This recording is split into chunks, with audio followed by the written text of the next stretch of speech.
इससे पहले वाले वीडियो लेक्चर में हमने क्वेश्चन नंबर 16 तक बात की थी। आज के इस वीडियो लेक्चर में क्वेश्चन नंबर 17 से बात करेंगे। मैंने क्वेश्चन नंबर 17 में नोट किया है, एक मैट्रिक्स दिया है, a इक्वल टू इतना, आइडेंटिकल दे रखा है और ये वैल्यू फाइंड करनी है जिसमें k का मान निकालना है। उसने कहा है कि a स्क्वायर इक्वल है ka माइनस 2i के। हमें करना क्या है, इस वैल्यू को लेकर के चलना है और दोनों तरफ की वैल्यू को इवेल्युएट करते हुए k का वैल्यू फाइंड करना है। तो a स्क्वायर हमें पहले चाहिए, तो a स्क्वायर को हम कैसे निकाल सकते हैं, a डॉट a यानी कि मैट्रिक्स का 2 बार मल्टीप्लाई करके। तो a का मान 3 4 -2 और एक बार और लिखेंगे 3 4 -2 मैंने आपको मैट्रिक्स का मल्टीप्लिकेशन बताया था। फर्स्ट रो लेंगे पूरी और कॉलम वाइज मल्टीप्लाई करेंगे, यानी पहली रो का पहले कॉलम में इसका इससे करेंगे 3 2 का 9 और 4 दूनी 8, बीच में प्लस आता है लेकिन ये माइनस आएगा। ठीक, इसके बाद अभी इसी रो का इससे करेंगे 3 दूनी 6 2 दूनी 4, माइनस माइनस प्लस हो गया तो प्लस का 4 आया। इसके बाद नीचे वाली रो का करेंगे 4 3 12 और 4 दूनी 8। इसके बाद इसका 4 दूनी 8 माइनस माइनस प्लस। अच्छा, जब इसको सिंप्लीफाई करेंगे 9 में से 8 गया 1, 12 में से 8 गया 4 और 6 में से 4 गया -2, -8 में से 4 गया -4। ये a स्क्वायर का वैल्यू आ गया। अब इसे लेते हुए इस वैल्यू में पुट कर देंगे, यानी कि a square equals to ka minus 2i। तो a स्क्वायर का वैल्यू कितना है, a स्क्वायर का वैल्यू है 1 4 -2 -4 इक्वल्स टू k और a का वैल्यू कितना है ka। a का वैल्यू है 3 4 -2 माइनस का 2 और आइडेंटिकल का सबको पता है यही होता है। क्या करना है आपको, k का अंदर मल्टीप्लाई कर दीजिए 3k 4k -2k -2k। जब हम किसी का मल्टीप्लाई करते हैं तो ऑर्डर पर कोई इफेक्ट नहीं आता है, ये यहाँ जैसा है वैसा ही चल रहा है। करना क्या है, इसको 1 4 -2 -4 इक्वल्स टू सब्ट्रैक्ट कर दीजिए 3k में से -2, 4k -0 तो 4k ही आएगा, -2k -0 तो माइनस का 2k आएगा, -2k -2। आप दोनों तरफ के मैट्रिक्स दोनों एक जैसे हैं, ये भी 2/2 का है, ये भी 2/2 का है, तो वैल्यू को इक्वेट कर दीजिए 3x -2 equals to 1, 3k equals to 1 + 2, 3k equals to 3, तो k इक्वल्स टू 1 आया। अगर मैंने एक वैल्यू इक्वेट की है, इसको दूसरी को भी मैं इक्वेट कर देता हूँ, तो यहाँ लिख सकते हैं 4k इक्वल्स टू 4, इसको इसके साथ तो k इक्वल्स टू 4/4, इससे भी k का वैल्यू बना रहा है। एक और को कर देते हैं तथा -2k इक्वल्स टू -2, माइनस से माइनस खत्म, यहाँ पे भी k इक्वल्स टू 1 आ रहा है। एक और को कर दीजिए -4 इक्वल्स टू माइनस का 2k -2, -4 + 2 माइनस का 2k -2 माइनस का 2k, माइनस से माइनस, इसमें भी k इक्वल्स टू 1 आ रहा है, यानी कि हर कंडीशन में k का एक ही वैल्यू है, वो है 1। तो यही इसका करेक्ट आंसर है। इस तरह से आप इस क्वेश्चन को सॉल्व आउट कर सकते हैं, सिंपल क्वेश्चन है। इसके बाद क्वेश्चन नंबर 18 में देखेंगे, एक मैट्रिक्स दिया है और हमें ये प्रूफ करना है i + a equals to i - a, और ये मैट्रिक्स यानी कि दो साइड्स को इक्वल प्रूफ करना है।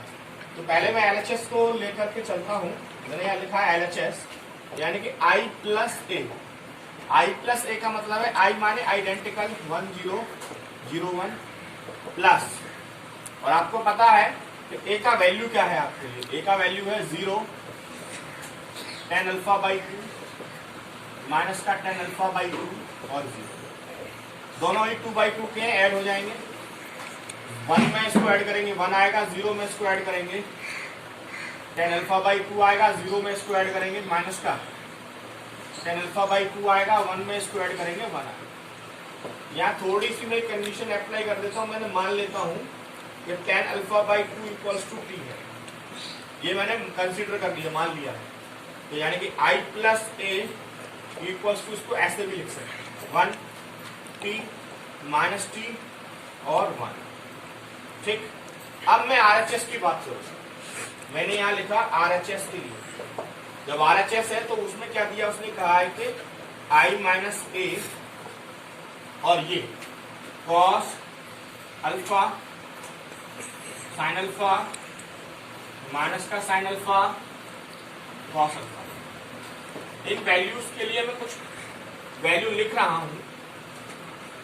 हमने माना, ये हमने पढ़ा था cos alpha equals to 1 minus tan square alpha by 2 upon 1 plus tan square alpha by 2। एक तो ये होता है, और साइन अल्फा के लिए 2 tan alpha by 2 upon 1 plus tan square alpha by 2 ये होता है। यानी कॉस अल्फा के लिए और साइन अल्फा को हमने tan में चेंज कर दिया। अब क्या करेंगे, अब जो कंडीशन हमें दे रखी है उसके हिसाब से इसको अप्लाई करेंगे। तो पहले दिया है i माइनस ए, तो i का वैल्यू कितना है 1001, माइनस ए का वैल्यू कितना है 0 tan alpha by 2, minus tan alpha by 2 0, और यहां जो मैट्रिक्स दे रखा है, यहां मैट्रिक्स क्या दिया है कॉस अल्फा, तो कॉस अल्फा की जगह पे मैं ऐसे लिख दे रहा हूं 1 minus tan square alpha by 2 upon 1 plus tan square alpha by 2। नीचे दिया है साइन अल्फा, साइन अल्फा की जगह पे ऐसे लिख दे रहा हूं 2 tan alpha by 2 1 plus tan square alpha by 2। उसके बाद में दिया माइनस का साइन अल्फा, यानी कि माइनस का 2 tan alpha by 2 upon 1 plus tan square alpha by 2, और कॉस अल्फा दिया यानी कि 1 minus tan square alpha by 2 upon 1 plus tan square alpha by 2। ये मैंने मैट्रिक्स की वैल्यू को पुट कर दिया। इसमें से इस मैट्रिक्स को माइनस कर लीजिए, 1 में से इसे करेंगे तो 1 आएगा, इसके बाद 0 में से इसे करेंगे तो ये माइनस का tan अल्फा बाई 2 हो जाएगा, 0 में से इसे माइनस करेंगे ये प्लस का tan अल्फा बाई 2 हो जाएगा, 1 में से 0 को करेंगे तो 1 आएगा। और जो यहाँ मैट्रिक्स दे रखा है वो जैसा है वो वैसा ही आएगा, यानी 1 minus tan square alpha by 2 upon 1 plus tan square alpha by 2, 2 tan alpha by 2 upon 1 plus tan square alpha by 2, minus का 2 tan alpha by 2 upon 1 plus tan square alpha by 2, 1 minus tan square alpha by 2 upon 1 plus tan square alpha by 2। ये matrix आ गया। ठीक है, मैंने यहाँ consider किया था कि tan alpha by 2 equals to t है, तो वही वैल्यू मैं यहाँ पुट करके रखूंगा, यानी कि 1 माइनस का t और t और 1 ऐसे ही इसकी जगह पे पुट कर दीजिए आप। 1 minus T square upon 1 plus T square, 2t बटे 1 प्लस टी स्क्वायर, माइनस का 2t बटे 1 plus T square, 1 minus T square upon 1 plus T square. ये वैल्यू मैंने t के लिए पुट कर दी। अब हमें करना कुछ नहीं है, हमें इन दो मैट्रिक्स का मल्टीप्लिकेशन को लिखना है।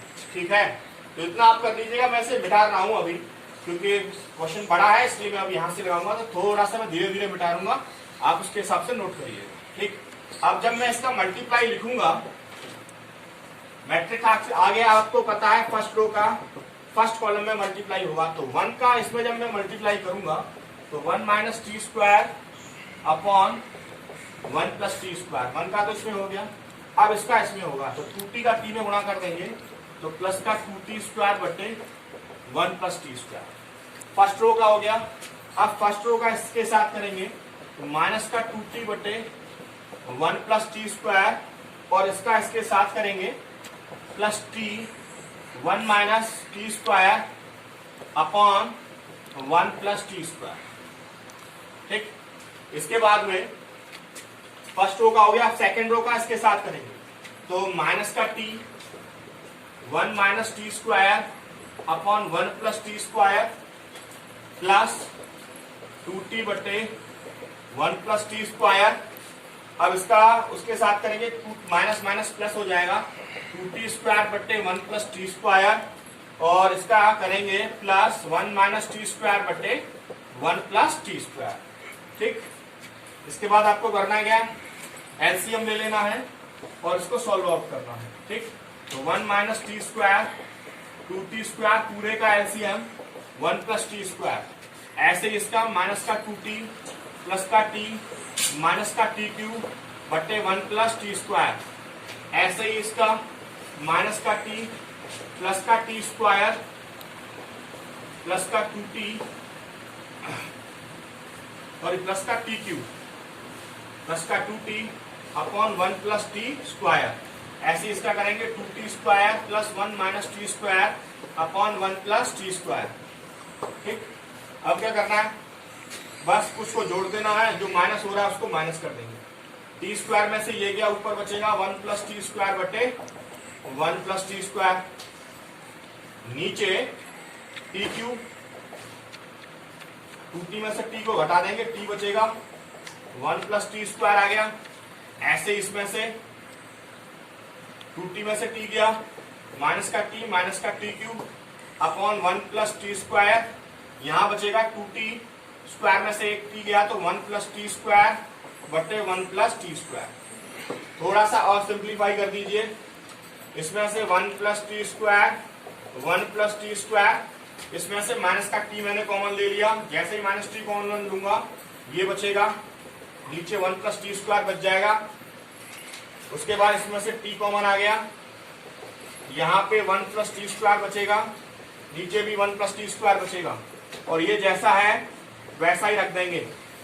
आपने देखा इससे ये कैंसिल हो जाएगा, इससे ये और इससे ये। ठीक, इसके बाद जो बच रहा है, यानी कि हमारे पास बच रहा है इसमें 1, यहां बच रहा है t, यहां बच रहा है -t, और यहां बच रहा है कितना, यहां बच रहा है 1।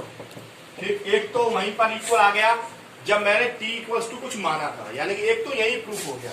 अगर आप और चाहते हैं तो आपको पता है t = आपको क्या रखना है, t = tan α/2 रखना है।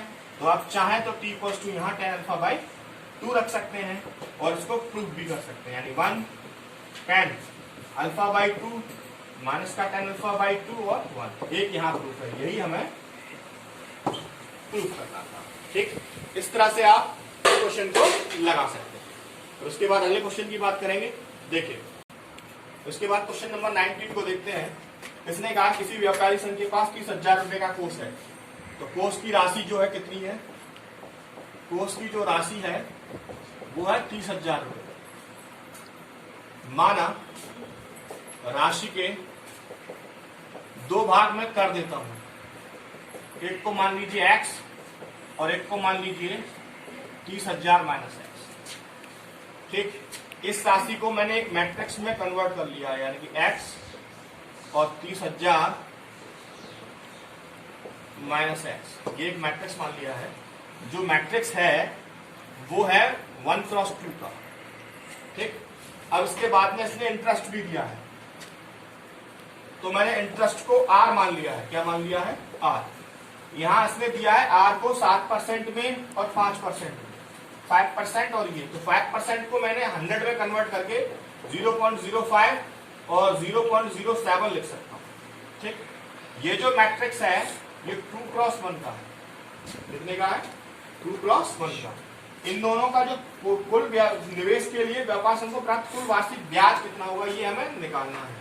तो हमें क्या दिया है, AR = एक मैट्रिक्स दिया है ये, ठीक, जो कि 1 × 1 का है।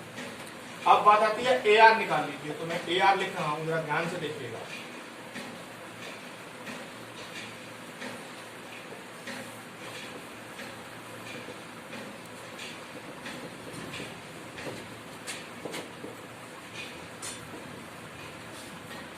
AR मैंने लिख दिया है। अब जब मैं इसका मल्टीप्लाई करूंगा तो एक मैं आपको बात बता दूं कि ये जो मैट्रिक्स जब हमने अप्लाई किया, आपने माना कि A मान लिया, R मान लिया, आपने ये कहा, आपने ये नहीं सोचा होगा कि सर हम AR निकाल रहे हैं तो हम RA क्यों नहीं निकाल सकते। RA इसलिए नहीं निकाल सकते क्योंकि जब हम AR निकालेंगे तो उससे हमें एक सिंगल मैट्रिक्स 1 × 1 का बनेगा, मतलब एक सिंगल मैट्रिक्स बनेगा जो इसके इक्वल होगा। अगर हम उल्टा निकालेंगे तो एक नया मैट्रिक्स बनेगा, ठीक, वो पॉसिबल, वो इसके सम के इक्वल नहीं होगा, इसलिए हम AR नहीं निकाल सकते। ठीक, और मैंने आपको बताया भी था सेकंड का कॉलम फर्स्ट का रो बराबर होना चाहिए, सॉरी फर्स्ट का कॉलम और सेकंड का रो बराबर होना चाहिए, इसलिए हम इसको इस तरह से निकालेंगे। और जब इससे हम ये दोनों इक्वल हो जाएंगे, इससे जो ए आर निकलेगा वो क्या ऑर्डर का होगा, 1 क्रॉस 1 का, और 1 क्रॉस 1 का हमें यहाँ दिया हुआ है, इसलिए ये भी इक्वल के लिए हमें 1 क्रॉस 1 का चाहिए, इसलिए हम ए आर निकालेंगे। जब इसका मल्टीप्लाई करेंगे तो x into 0.05 plus 30,000 minus x into 0.07, कुछ नहीं करना आपको, इक्वल कर लीजिए, इसको ऐसे लिख देता हूं 5x upon 100 plus 7x upon 100 equals to ये, ठीक। 100 का मल्टीप्लाई कर दीजिए, 5x 7 या 21, ठीक, माइनस 7x, 5 में से ये गया, 2x बचेगा यहां, ठीक है। जब सॉल्व आउट करेंगे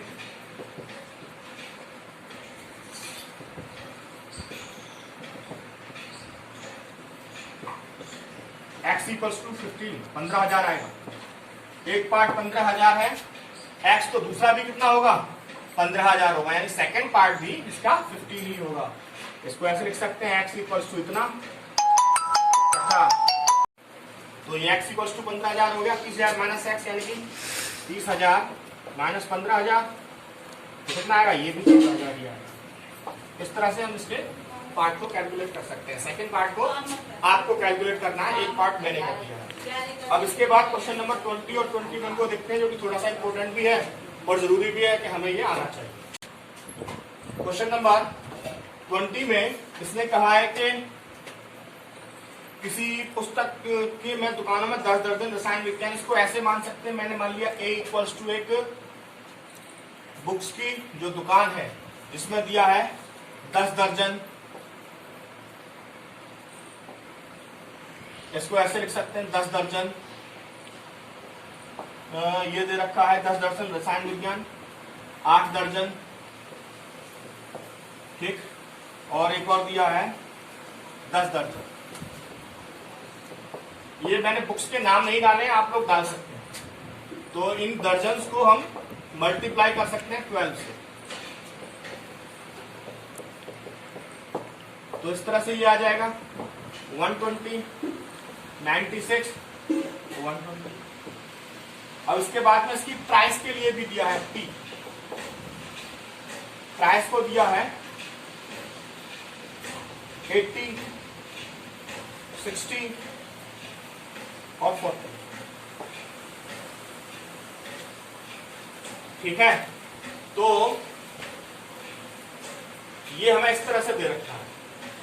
ये जो मैट्रिक्स है, ये मैट्रिक्स है 1 क्रॉस 3 का, ये जो मैट्रिक्स दिया है हमें ये है 3 क्रॉस 1 का, ठीक है। तो आप जब इसको कैलकुलेट करेंगे तो AP कैलकुलेट करेंगे, क्या करेंगे, AP, यानी कि ये 120, 96, 120, 80, 60, 40, ठीक है। First row first column 120 into 80 plus 96 into 60 plus 120 into 40, ठीक है। 0 0 12 8 96 प्लस 0 6 36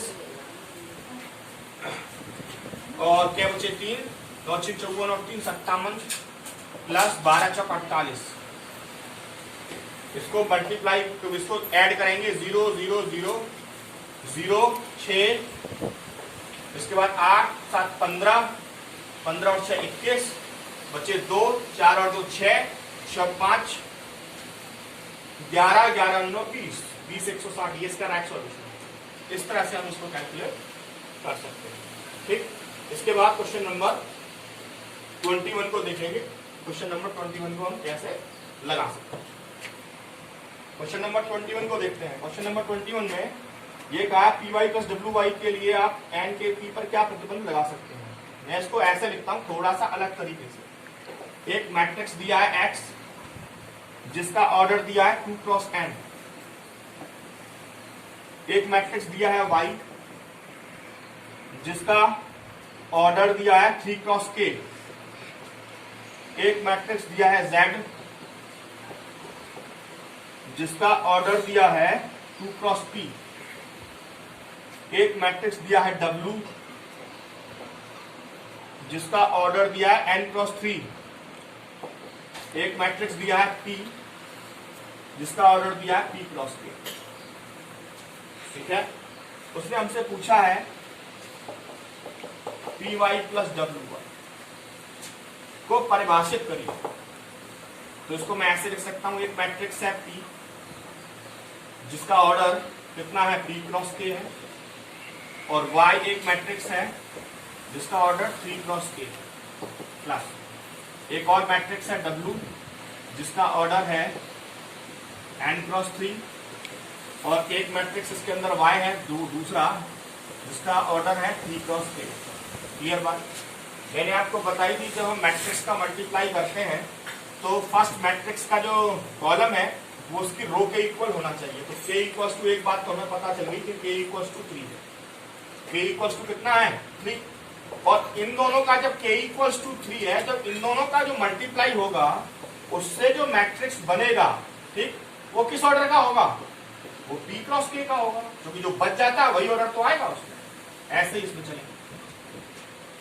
WY है, ठीक है, यहाँ पे भी देखो क्लियर पता चल रहा है, ये इसका सेट, ये 3 को, ये इसका है 3 क्रॉस 3 का ये मान यहाँ मैच कर रहा है, इसका कॉलम है इसकी रो के बराबर है। तो यहाँ से जो WY आएगा उसका ऑर्डर कितना होगा, उसका ऑर्डर भी n क्रॉस K होगा। ठीक है, यहाँ इसका ऑर्डर P क्रॉस K है और यहाँ इसका ऑर्डर n क्रॉस K है।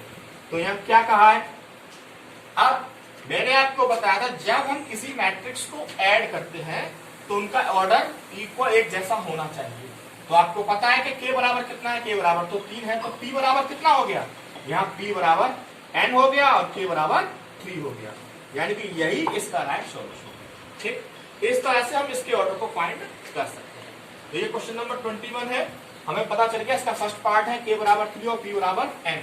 अब मैं यहीं से इस क्वेश्चन नंबर को आप नोट करिएगा, मैं यहीं से इस 22 को और कर दे रहा हूं जो इजी क्वेश्चन है, जरा देखिएगा 2 मिनट में, छोटा सा है, ऑर्डर वही रहेगा, क्वेश्चन नंबर चेंज कर देते हैं, ऑर्डर वही है 22 क्वेश्चन है, लेकिन जो मैट्रिक्स है वही है। n बराबर उसने कहा है यदि n बराबर p, तो आप 7x माइनस 5z का ऑर्डर बता दीजिए। 7x माइनस 5z का मतलब है 7x मैट्रिक्स जिसका ऑर्डर है 2 cross n minus 5z matrix जिसका ऑर्डर है 2 क्रॉस p। मैंने बताया था जब किसी नंबर्स का किसी मैट्रिक्स में मल्टीप्लाई करते हैं कि उसमें लीनियर आइडेंटिटी में, स्केलर क्वांटिटी में, सॉरी, तो उस मैट्रिक्स के ऑर्डर पर कोई इफेक्ट नहीं आता। इसको 7x लिख सकते हैं, उसका ऑर्डर जैसा है वैसा ही रहेगा। इसको हम 5z लिख सकते हैं, ऑर्डर जैसा है वैसा ही रहेगा। ठीक, अब एक कंडीशन यहाँ पहले से दी है, उसने ये कहा है कि n बराबर कितना है, p है यहाँ। ठीक, तो जब n बराबर p है तो इसको ऐसे लिख सकते हैं 7x